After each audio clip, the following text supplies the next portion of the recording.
우리가 살아가는 세상에는 정말로 많은 일들이 일어나고 있는데요. 그러한 일들 중에서 분명히 좋은 일도 있지만 나쁜 일도 많이 있다라는 것은 우리가 부인할 수 없는 사실이죠. 최근에 이제 제가 설교를 준비하고 마무리 질 때만 해도 이제 이스라엘 본토를 이제 그 이란이 공격하겠다, 이란에 공격하겠다라고 호언장담했는데 이제 드디어 오늘 이제 이란을 공격하기 시작했습니다. 그러니까 이란이 이스라엘을 공격하기 시작했죠. 이제 다시 중동에 어떤 피바람이 불지 모르는 그런 위기에 놓여 있는데요. 여기서 이제 이스라엘이 대응을 하느냐 하지 않느냐가 관건이라 그러더라고요. 그래서 그 대응을 하게 되면 전쟁이고 대응을 하지 않으면 멈출 것이다 이렇게 되어 있는 것 같은데요. 어쨌든 간에 이제 이런 위기, 그러니까 아마 중동의 위기는 뭐 당연히 여러분도 잘 알고 계시겠지만 전 세계적인 위기로 찾아옵니다. 유가는 뭐 엄청나게 올라갈 수밖에 없을 것이고 여러 가지 또 많은 어떤 이 무서움들, 또 이란이란 나라는 핵을 굉장히 많이 보유하고 있는 나라 아니겠습니까? 그러니까 굉장히 또 위기가 고조될 수밖에 없는 그런 어떤 상황이 놓여 있는 게 우리가 이제 보고 있는 현 시대의 모습이죠. 뿐만 아니라 우리는 또 여러 가지 질병과 뭐 이런저런 문제들을 겪으며 살아가고 있는데, 그러면 왜 우리에게 있어서 이런 나쁜 일들이 생기게 되는 걸까요? 왜 예수를 믿고 살아가는 우리들이 있음에도 불구하고 주어진 인생에서 이런 나쁜 소식들을 접할 수밖에 없는 것일까? 무엇보다 오늘의 본문은 그 모든 문제들은 우리의 죄악 때문에 생긴 것이다 라고 그렇게 우리에게 가르쳐주고 있는데, 인간이 겪는 많은 고통들, 또 문제들, 그 아픔들, 그 모든 것들은 모두 하나님의 말씀을 지키지 않았을 때 벌어진 것이라고 성경은 우리에게 가르쳐주고 있습니다. 물론 예수님은 날 때부터 소경된 사람에게 말씀하시기를 부모의 죄나 자신의 죄로 인한 것이 아니라 오히려 하나님이 하시는 일을 나타내고자 하는 것이라고 말씀하기도 했지만, 궁극적으로 살펴보면 우리들 안에 생겨나는 모든 문제는 죄로 인하여서 시작된 것이 분명하니, 저와 여러분이 겪는 고통의 문제는 나 또는 누군가, 그리고 전 인류가 짓고 있는 죄의 문제 때문에 이러한 나쁜 현상들, 이러한 좋지 않은 모습들이 등장할 수밖에 없음을 부인할 수 없습니다. 그러니 우리는 여러 가지 상황들 속에서 이 죄를 멀리하고 경계할 필요가 있게 되는데요. 더군다나 하나님은 오늘 본문을 통하여서 우리들이 짓는 죄로 인하여 받게 되는 무서운 일들을 상기시켜주고 계십니다. 기본적으로 15절부터 19절까지의 내용은 이 불순종에 따른 개인적인 저주의 내용을 보여주고 있고요. 20절 이하부터의 내용은 이제 민족으로부터까지 이어지는 저주의 내용이 나타나 있는데, 그러니까 가나안 땅에 들어갔음에도 불구하고 하나님의 말씀을 지키지 않으면, 그러니까 개인적으로 어떤 이렇게 문제를 겪게 되고 또 민족적으로 문제를 겪게 되는 거죠. 그러니까 내가 하나님 말씀을 지키는 것에 따라서 굉장히 미시적인 관점에서 거시적인 관점으로 이렇게 흘러가고 있는 것을 볼 수 있게 되고요. 이 앞에 보았던 축복에 관한 내용도 마찬가지였습니다. 그러니까 똑같은 형식인데, 그러니까 내가 지은 죄가 그러니까 미시적으로 나 개인적으로 받는 복이 되지만, 또 이게 내가 어떤 그 하나님 말씀을 잘 따르면 축복을 이제 개인적으로 받는 것도 있고, 그리고 이제 이게 민족 전체로 흘러가는 그런 복까지 이어지는 겁니다. 그러니까 내가 예수 믿고 잘 살면, 그러니까 하나님 말씀을 잘 따르면 나도 복을 받지만 나의 어떤 공동체도 복을 받게 되는 거예요. 그러니까 근데 똑같은 현상이 죄를 짓는 것도 마찬가지입니다. 하나님 말씀을 어기면 이제 나 개인적으로 저주를 받지만, 또 이것이 그 어떤 이 공동체적으로 민족적으로 저주를 받게 되는 그런 형식이 이제 오늘 28장 가운데 나타나고 있는 것입니다. 먼저 이제 그래서 개인적으로 내가 그 하나님 말씀을 지키지 않았을 때, 가나안 땅에 들어갔음에도 불구하고 하나님 말씀을 따르지 않았을 때, 그럼 어떠한 저주가 이 개인적으로 임하게 되는가, 여기에 대해서 잠깐 요약해 보면 이렇게 말해주고 있습니다. 첫 번째로 어떠한 곳에 처하든지 저주를 받게 될 것이다 라고 가르쳐주고 있고, 두 번째로 우리의 자손 및 물질에 있어서 저주를 받게 될 것이다 라고 말하고 있고요. 세 번째로 무슨 일을 하여도 모든 생활에서 저주를 받게 된다, 이렇게 우리에게 가르쳐주고 있습니다. 그러니까 한마디로 모든 게 다 망한다는 거야. 그러니까 예수를 이제 믿고 살아도 하나님 말씀 지키지 않으면 이제 그런 어떤 상황에 처할 수밖에 없다라고 가르쳐주고 있는 거겠죠. 그러니까 우리가 어떤 이런 내용을 봤을 때, 그러니까 이런 모습들이 나에게 나타난다면, 그러니까 내가 이제 살아갈 때 어떤 이 많은 이 문제들을 겪게 되잖아요. 그러니까 문제들을 만났을 때 우리가 기본적으로 어떤 걸 살펴봐야 되냐면, 내가 왜 물질적으로 막혔을까? 내가 왜 삶 가운데 개인적인 어떤 문제들을 만나게 됐을까? 내가 어떤 어려움들을 접하는 이유는 어디 있을까? 그 모든 것들을 어떤 이 이유를 찾아보기 시작하면 바로 이 어떤 이 하나님과의 관계 속에서 내가 지키지 못한 것은 없는가? 하나님 말씀을 따르지 않은 적은 없는가? 하나님께 약속을 해놓고 그 약속을 지키지 않았던 모습들, 뭐 여러 가지 것들이 있지 않습니까? 그 모든 것들이 다 종합하여서 이제 이러한 일들을 경험할 수밖에 없다라고 성경은 가르쳐주고 있는 거겠죠. 물론 무조건 이러한 문제가 생긴다고 해서 우리가 뭐 죄를 지었기 때문에 뭐 그런 보복성으로 주어지는 건 절대 아닙니다. 그러나 우리가 하나님 믿고 있다면 어떤 자세가 필요하냐면 이제 이런 일들을 만날 때, 이 복잡한 일들을 만날 때 자신이 죄에서 멀리 떨어져 있는가에 대해서 점검할 필요가 있다라는 것을 말씀드리고 있는 것입니다. 욥기 1장에 보면 이런 내용이 잘 나오죠. 제가 한번 여러분들에게 읽어드릴 테니까 한번 잘 보십시오. 하루는 욥의 자녀들이 그 마다들의 집에서 음식을 먹으며 포도주를 마실 때 사환이 욥에게 와서 아뢰되 소는 밭을 갈고 나귀는 그 곁에서 풀을 먹는데 스바 사람이 갑자기 이르러 그것들을 빼앗고 칼로 종들을 죽였나이다. 나만 홀로 피하였으므로 주인께 아뢰러 왔나이다. 그가 아직 말하는 동안에 또 한 사람이 와서 아뢰되 하나님의 불이 하늘에서 떨어져서 양과 종들을 살라버렸나이다. 나만 홀로 피하였으므로 주인께 아뢰러 왔나이다. 그가 아직 말하는 동안에 또 한 사람이 와서 아뢰되 갈대아 사람이 새 무리를 지어 갑자기 낙타에게 달려들어 그것을 빼앗으며 칼로 종들을 죽였나이다. 나만 홀로 피하여 왔으므로 주인께 아뢰러 왔나이다. 그가 아직 말하는 동안에 또 한 사람이 와서 아뢰되 주인의 자녀들이 그들의 마다들의 집에서 음식을 먹으며 포도주를 마시는데 거친 들에서 큰 바람이 와서 집 내 모퉁이를 치매 그 청년들 위에 무너짐으로 그들이 죽었나이다. 나만 홀로 피하였으므로 주인께 아뢰러 왔나이다 한지라. 욥이 일어나 겉옷을 찢고 머리털을 밀고 땅에 엎드려 예배하며 이르되 내가 모태에서 알몸으로 나왔사온즉 또한 알몸이 그리로 돌아가올지라. 주신 이도 여호와시요 거두신 이도 여호와이시니 여호와의 이름이 찬송을 받으실지니이다 하고 이 모든 일에 욥이 범죄하지 아니하고 하나님을 향하여 원망하지 아니하니라. 아멘.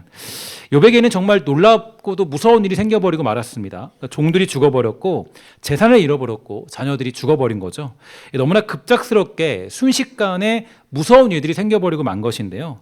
이때 의인이라고 불렸던 욥이 취한 자세는 다른 것이 아니라 바로 자신에게 죄가 있는가를 살펴보게 된 것이죠. 그러니까 물론 욥의 이야기는 그의 죄로 인한 것이 아니라 하나님이 더 크고 놀라운 것을 깨닫도록 하시기 위한 그런 하나님의 섭리가 있는 것이 분명한데, 그런데 이제 어쨌든 간에 욥의 자세가 어떤 자세였냐면 자신의 문제를 주님께 맡기고 이 모든 문제의 주인 되시는 주님께 그 깨끗함을 보이게 되었다라는 것은 저와 여러분들이 가져야 될 신앙적인 자세가 되는 거예요. 그러니까 내가 어떤 문제를 만났을 때, 어떤 어려움을 만났을 때 하나님과 관계에서 내가 지은 죄들은 없는가? 그러니까 내가 올바른 관계를 형성하고 있는가?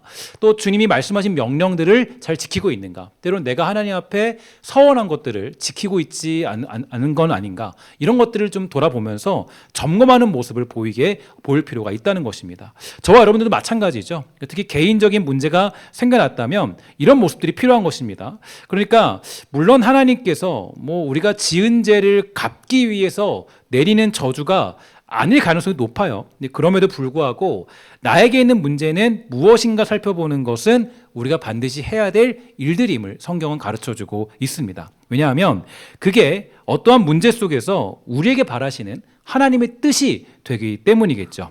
종종 여러분, 학생들은 학교에서 중간고사, 기말고사라는 것을 보게 되고 나중에 수능이라는 것을 보게 되죠. 시험을 보는 이유는 어디에 있다고 생각합니까? 시험을 왜 볼까요? 야, 너는 점수가 이거밖에 안 되니까 이제 너는 그만 공부를 포기해 줄래? 이런 얘기하기 위해서 시험 보는 건 아니겠죠. 시험을 보는 이유는 현재 자신의 문제가 어디에 있는지를 알고 부족한 부분을 살펴보아서 열심히 더 공부해야 된다는 것을 깨닫게 해주는 것이 바로 시험의 목적이 됩니다. 근데 많은 사람들은 이 시험 문제를 많이 틀린 것 때문에 괴로워하죠. 그러니까 자신은 왜 이렇게 점수가 안 나오는지 모르겠다라고 말하고 있습니다. 그러니까 시험을 출제한 출제자만 원망하고 있다는 거예요. 그리고 자기 인생을 탓하고 야, 나는 이거밖에 안 된다고 말하면서 결국 공부를 포기해버릴 때가 있습니다. 반면에 여러분, 공부를 잘하는 우등생들은 어떤지 아세요? 여러분, 우등생의 경험들이 있는지 모르겠지만 우등생들은 이제 제가 보니까요, 이런 우등생들은 이런 모습이 있어요. 틀리면 틀린 대로 더 분발하고 왜 그 문제를 틀렸을까를 고민하면서 오답 노트를 작성하더라고요. 그러니까 오답 노트를 작성해서 야, 틀린 게 뭐지? 내가 뭐가 틀렸지? 점검하고 확인하고, 이런 사람이 공부 잘하는 거예요. 근데 제가 보니까 신앙생활도 마찬가지인 것 같아요. 그러니까 예수를 믿고 가나안 땅에 들어갔음에도 불구하고 우리 안에 어떤 문제와 어려움들을 만날 수 있습니다. 그러니까 자녀의 문제도 만날 수 있고, 가정의 문제도 만날 수 있고, 물질의 문제도 만날 수 있어요. 여러 가지 문제들을 만나게 돼요. 그러면 그것은 많은 경우 나의 무지와 죄의 문제 속에서 발생하기도 하며, 궁극적으로는 하나님의 요구는 너 자신을 점검하고 돌아보며 하나님 앞에 바로 서 있는가, 하나님의 관계는 어떠한가를 살펴보기 위해서 생겨난 일이 되는 것입니다. 그러니까 오늘 사랑하는 성도 여러분, 삶에 예기치 못한 문제를 만났다면, 그러면 여러분들의 개인적인 삶 속에 당황스러운 일을 만났다면 하나님 앞에 먼저 자신을 점검하고 돌아보는 시간을 가지게 되기를 주의 이름으로 간절히 부탁을 드리겠습니다. 그래서 그렇게 할 때 비로소 지금 나에게 생겨난 문제가 어디서부터 비롯되었는지를 알 수 있고, 그 문제를 주 앞에서 해결하게 되는 역사가 일어나게 될 것입니다. 그리고 이제 오늘 본문을 통해서 우리가 알 수 있는 것은 이 그들의 불순종, 개인적인 불순종이 이 민족의 저주를 만들어낸다는 것을 알 수 있게 되는데요. 하나님 말씀을 지키지 않음으로 생겨나는 저주에 대해서 오늘 본문은 다음과 같이 설명해 주고 있습니다. 첫 번째로, 여호와를 잊어버렸을 때 하나님이 속히 파멸시킬 것이고, 두 번째로 연병 및 폐병과 같은 질병의 재앙이 임하게 될 것이고, 세 번째로 극심한 가뭄, 자연적인 재해들이 일어나고, 네 번째로 전쟁에서 패하여 포로로 잡혀갈 것이고, 다섯 번째로 민족적인 여러 가지 문제 속에 그 누구도 자신을 돕거나 구원할 자가 존재하지 않을 것이라고 본문은 우리에게 가르쳐주고 있습니다. 이러한 모습도 우리에게 있어서 매우 중요한 사항들이 되는데요. 종종 우리는 이 나라와 민족 가운데 여러 가지 문제들이 벌어지고 있음에도 불구하고 그 문제에 대해서 쉽게 넘어가는 경향들을 가지고 있죠. 그러나 우리는 이 나라에서 벌어지는 문제들에 대하여서 매우 민감하게 받아들여야 될 필요가 있습니다. 왜냐하면 오늘 본문에 의하면 바로 우리들의 개인적인 죄가, 그러니까 내가 지었던 죄들의 문제가 바로 이 민족의 문제를 만들어내기 때문이에요. 그러니까 나라가 엉망이다 그러면 야, 대통령 탓이다, 뭐 국회의원 탓이다, 재벌 탓이다, 이런 게 아니라 사실 하나님이 말씀해주고 있는 것은 나 자신에게 문제가 있으니 너를 점검해야 된다라고 가르쳐주고 있다라는 얘기예요. 그러니까 여러분들과 제가 어떤 그냥 살아가지만, 우리는 그냥 뭐 그냥 살아가고 인생을 아주 편하게 살아가지만, 그러나 내가 지은 죄가 결국에 나의 자손을 죽이고 나의 가정을 죽이고 또 나의 삶을 엉망으로 만들 뿐 아니라 우리 민족까지 죽이는 그런 자리까지 가게 된다는 거예요. 그러니까 우리가 이 죄에 대해서 굉장히 우리가 예민하게 또 민감하게 반응할 필요가 있다라는 거죠. 그러니까 왜 이런 문제가 발생되었는지 우린 기억할 필요가 있는데, 만약에 모른다면 하나님께 기도해야 되겠죠. 하나님, 도대체 우리가 어떤 죄를 지었습니까? 라고 이 욥처럼 엎드려서 회개하고 옷을 찢고 기도해야 돼요. 그러니까 우리가 무엇을 주 앞에 회개해야 될지, 하나님의 뜻과 인도하심이 무엇인지 우리는 생각하고 돌아보고 점검할 필요가 있다는 것입니다. 이게 바로 우리나라의 문제와 위기 속에 가져야 될 모습 아니겠어요? 이 수많은 사람들은 그저 비난하는 데 앞장서고 공격하며 누구 탓하기 바쁘다 할지라도 우리는 늘 나 자신과 우리와 교회를 점검해 보아야 될 필요가 있습니다. 개인적으로 하나님 앞에 죄를 저지른 것은 없는가? 교회가 하나님 앞에 부끄러운 모습을 보인 적은 없는가? 우리는 지금 하나님과 올바른 관계에 놓여 있는가? 하나님과 했던 약속들을 우습게 여기고 있지는 않은가? 왜냐하면 오늘 우리가 보는 본문처럼 이스라엘 백성들이 가나안 땅에 들어가 있다 할지라도 죄를 지었을 때 그 죄에 대한 문제를 깨우치도록 하기 위하여 하나님은 여러 가지 민족적인 재앙을 허락해 주시기 때문이에요. 그러니까 내가 그 지은 개인적인 죄가 나로만 끝나는 게 아니라 나로 인해서 수많은 사람들이 고통을 받게 돼요. 아까 봤죠? 다윗이 그냥 개인적으로 지은 죄인데 결국에 그 죄가 7만 명을 죽였어요. 그러니까 이게 이 하나님의 저주는 이것은 이게 나로 끝나는 게 아니라 아주 공동체적으로, 그러니까 내가 지은 죄가 나의 가족에게도 다 전염되고 내가 지은 죄가 나의 주변 사람들에게 다 전염이 된다는 거예요. 그러니까 이게 여러분 되게 무섭고 복잡한 얘기죠. 특히 그러면서 저는 사회적인 이슈 중에 내가 회개해야 될 것은 없는가라는 생각을 많이 하면서 무엇이 있는가 좀 살펴보는 시간을 보냈거든요. 근데 바로 이제 제가 좀 하나님이 주신 마음은 어떤 마음이었냐? 바로 우리가 앞으로 맞이하게 될 사회적인 문제 가운데 가장 큰 문제는 인구 절벽에 관한 문제일 것입니다. 그러니까 인구가 사라지고 있다. 그러니까 이 크나큰 위기는 이제 우리가 반드시 극복해야 될 문제가 되어버리고 말았습니다.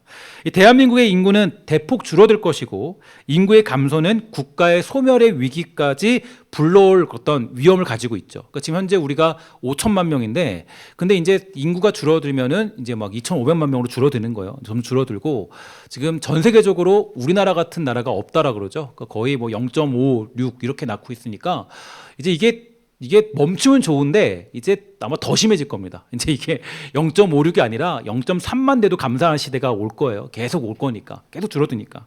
그러니까 제가 곰곰이 생각해 봤어요. 어떤 생각을 해봤냐면 왜 인구 절벽에 관한 문제가 생겨났는가 고민해 보니까 정말로 많은 젊은이들의 인생과 삶은요, 아이를 낳을 수 없는 여러 가지 환경에 봉착해 있는 게 사실입니다. 우리 보통 이제 얘기할 때, 야, 젊은 사람이 뭘 못해? 이런 얘기 하는데, 제가 이제 곰곰이 고민해 봤어요. 이것저것 다 체크해보고 점검해 보니까, 진짜로 이제 뭐 맞벌이를 안 하면 살 수 없는 시대고요. 뭐 사실 뭐 집을 사는 건 정말 특별한 특권층 아니면 이제 살 수 없는 그런 시대고, 아이를 낳는 것 자체가 진짜 아주 이 모든 큰 짐을 지는 괴로운 시대예요. 그러니까 물론 뭐 이게 뭐 다들 사람마다 다르겠지만 현 시대적으로 그런 현실이 우리가 보고 있는 그런 모습들입니다. 그러니까 우리나라는 부부가 맞벌이를 하지 않으면 살 수 없는 시대고, 심지어는 이제 제가 뭐 여러 가정들 좀 보면은 이제 이런 게 있어요. 그러니까 부부끼리 만날 수가 없어요. 만나지 못해요. 그러니까 이제 보니까 시간이 맞을 수가 없어요. 왜냐면 출근하고 나가고 출근 나가고. 그러니까 이게 여러분 되게 이게 아쉬운 모습이죠. 그러니까 자녀를 키울 때 자신이 치러야 될 이 희생을 감당하는 것이 정말 어려운 감정과 삶을 가지고 있습니다. 집을 하나 장만하면서 하는 건 진짜 어렵죠. 상대적인 여러 가지 박탈감 등은 젊은이들로 하여금 그저 자기 몸 하나만이라도 잘 간수하면 되는 시대가 되고 말았습니다. 그러니 정말 놀라운 일이 하나 벌어졌는데요. 어떤 일이냐면 여러분들도 좀 느끼실 거예요. 뭘 느끼냐면 우리가 사는 이 시대는요, 이제 자녀를 키우기보다는 그럼 뭐예요? 이제 반려견, 그죠? 반려동물들을 키우는데 집중하는 시대가 됐어요. 제가 이게 왜 큰 위기라고 느꼈냐면 그동안 자녀를 키우기 위해서 집중했던 그 감정들 있잖아요. 그게 이제 어디로 가게 되냐면 그 쏟는 거를 이제 이 반려동물에게 가게 된 거예요. 반려동물에게. 그러니까 여러분 제가 이거를 사회적으로 볼 수 있는 게 어디 있냐면 그 예전에 보면 이렇게 SNS나 이런 어떤 커뮤니티 같은 데 보면 자신이 살면서 가장 재밌게 사진을 올리는 거는 대부분 자녀들이 막 짜장면 먹다가 얼굴 다 묻히고 이런 거 막, 그죠? 기억나시죠? 다 그렇게 살았잖아요? 뭐 그런 거 막 재밌게 올리고. 요즘은 그런 거 없어요. 그런 거 없고 요즘에는 강아지가 저희 가서 밥그릇 물어오고 막 이런 것들 있잖아요. 막 물에 들어가고 이런 것들. 대부분 다 그런 영상이에요. 대부분 다. 그러니까 이제 자녀의 자리에 뭐가 차지하기 시작했냐면 이제 반려동물이 차지하기 시작한 거죠. 그러니까 이게 여러분 요즘 시대의 모습이에요. 그러니까 이거는 우리가 반려동물을 키우는 게 이상한 게 아니라 저도 굉장히 좋아하거든요. 강아지 너무 좋아하고 너무너무 정말 사랑하지만 제 아내의 뜨겁는 반대 때문에 키울 수가 없어요. 너무 안타깝게 하는데 이 강아지를 키우거나 이 반려동물을 키우는 건 굉장히 너무 좋죠. 좋은데 이게 이 자녀 대신 키워주는 현상이 찾아오는 건 이제 우리나라의 굉장히 큰 위기예요. 여러분 이게 이제 저는 뭐 그렇다고 제가 반려동물을 키우는 분들이 뭐라 그런 게 아니라 전 너무너무 좋아요. 너무너무 좋은데 이게 왜 위기냐면 문제냐면 이제 이게 우리의 다음 세대 대신 어떤 반려동물이 채워지는 건 문제다. 그러니까 다음 세대, 그러니까 자손 대신 그러니까 내 자녀를 키워야 되는 열정과 희생 대신 그 희생을 이제 뭐 강아지에게 밥을 막 스테이크 막 먹여주고 이건 문제다, 그죠? 그러니까 이제 자녀에게 해줘야 되는데 이게 여러분 이게 희생이 이제 완전히 바뀌는 거예요. 그러니까 이게 왜 문제냐면 사실은 성경이 말하는 복 중에 가장 큰 복이 뭔지 아십니까? 자손 낳는 거예요. 다음 세대로 이어지는 게 성경이 말하는 가장 큰 복이거든요. 그래서 여러분 그 창세기 1장 28절에 보면 이런 말씀이 있죠. 뭐라 그랬냐면 이렇게 얘기합니다. 다 같이 읽도록 하겠습니다. 시작. 하나님이 그들에게 복을 주시며 그들에게 이르시되 생육하고 번성하여 땅에 충만하라. 땅을 정복하라. 바다의 고기와 공중의 새와 땅에 움직이는 모든 생물을 다스리라 하시니라. 아멘. 그러니까 이게 뭐냐면 처음에 뭐냐면 그들에게 이르시되 생육하고 번성하여 땅에 충만하라는 거예요. 그러니까 이게 기본적인 복이에요. 하나님 믿는 복. 그러니까 하나님이 야 너는 정말 내가 복을 줄 거니까 이 복을 주는 방법이 뭐냐면 자녀를 주는 거예요. 자손을 주는 거라고요. 시편 기자가 127편에서 이렇게 얘기했죠. 뭐라고 그랬습니까? 자식은 여호와의 주심보다 기업이다. 이렇게 얘기했어요. 그 자식을 낳는 건 하나님이 주신 기업, 가장 큰 것이다. 이게 너무 큰 축복이거든요. 근데 이제 우리가 버려왔던 많은 상황들, 그러니까 사실 우리가 만들어 놓은 세상이죠. 이 세상에는 아이를 낳을 수 없는 시대가 되었어요. 이거는 뭐 젊은이들 탓이 아니에요. 야, 쟤네들이 야 뭐 애야 뭐 저거 그게 아니에요. 우리가 만들어 놓은 그 시대 속에서 아이를 낳을 수 없는 현실 가운데 우리가 몰아낸 것입니다. 그러니까 이거는 봤을 때 정말 우리가 봤을 때는 하나님 앞에 회개될 일이고 점검해야 되고 다시 한번 돌아봐야 될 모습이 되는 거겠죠. 사랑하는 여러분, 우리가 쉽게 생각하는 죄의 문제들, 하나님과 벌어진 많은 틈과 관계들, 여러분 분명히 기억하세요. 하나님이 지금 당장은 넘어가는 것 같아도 절대 그렇지 않습니다. 그러니까 하나님 무서운 분인 게, 여러분 하나님이 우리 머리털까지 세심받는다 그랬어요. 그렇죠? 믿으십니까? 맞죠? 이거는 우리에게 축복의 말씀이기도 해요. 축복의 말씀인데 어떻게 보면 진짜 무서운 얘기예요. 그러니까 이 머리털까지 세심만 되는데 이것만 아니라 그러니까 우리의 죄악이 뭔지까지도 다 아시고 기억하시고 그것을 갚으시는 하나님이세요. 그래서 내가 뿌린 대로 뭐예요? 거둔다. 이거 하나님 방식이에요. 내가 만약에 육체의 씨앗으로 뿌리면 육체의 열매를 얻을진데, 내가 만약에 성령의 씨앗들을 뿌리면 성령의 열매를 얻게 되는 거, 그건 하나님이 만들어 오신 법칙이라고요. 그러니까 오늘 본문에서 신명기 말씀은요, 사실 이 독특한, 그러니까 신명기와 욥기서를 이제 봤을 때 욥기서는 조금 더 고난에 좀 넘어 있는 하나님에 대한 이야기를 하는 것이고, 신명기는 내가 받게 되는 어떤 일반적인 일반적인 관계, 그러니까 기본적으로 벌어진 세상의 문제, 그러니까 왜 내가 복을 받고 내가 왜 저주를 받고 어떤 상황, 기본적인 우리들의 모습들을 전체적으로 보여주고 있는 내용이 신명기 내용이죠. 그러니까 여러분 자손이 잘 되기 원하면, 자녀가 잘 되기 원하면 다른 게 아니라 여러분들이 생명 걸고 말씀 지키고 그리스도인답게 거룩하게 살면 그냥 하나님이 자녀에게 복 주시는 거예요. 왜냐면 아까 뭐라 그랬어요? 내가 지키는 그 말씀이 곧 자녀에게 그대로 전달되고, 내가 지키지 않는 그 말씀이 그 자녀와 후손과 민족과 세계 가운데 전달되기 때문에 여러분들이 바로 그 살아가는 인생에 따라서 다음 자녀들이 복을 받고 세대가 복을 받게 되는 놀라운 은혜를 누릴 수 있게 되는 것입니다. 여러분, 축복하는 것은 여러분들로 인하여서 정말 혹여라도 이 나라와 민족이 저주가 임하는 것이 아니라 여러분들로 인하여서 사랑하는 우리 정말 이 땅의 대한민국의 사람들, 또 대통령과 또 많은 또 우리 정치인들, 또 많은 고위 또 그런 분들, 또 많은 이 세상의 많은 분들이 여러분들을 말미암아 먹고 산다라는 것을 기억하시고 여러분들이 주 앞에 신실하게 사는 것이 얼마나 중요한가 깨닫는 그런 하루 되기를 주의 이름으로 간절히 부탁을 드리겠습니다. 여러분, 축복하는 것은 여러분들이 바로 살리는 사람들입니다. 신성교회 백성들을 말미암아 우리 사랑하는 용인시, 또 사랑하는 우리 가정, 여러분 주어진 모든 회사가 더불어 먹고 살 수 있는 복되고 아름다움 축복의 사람 다 되기를 주의 이름으로 간절히 부탁을 드리겠습니다.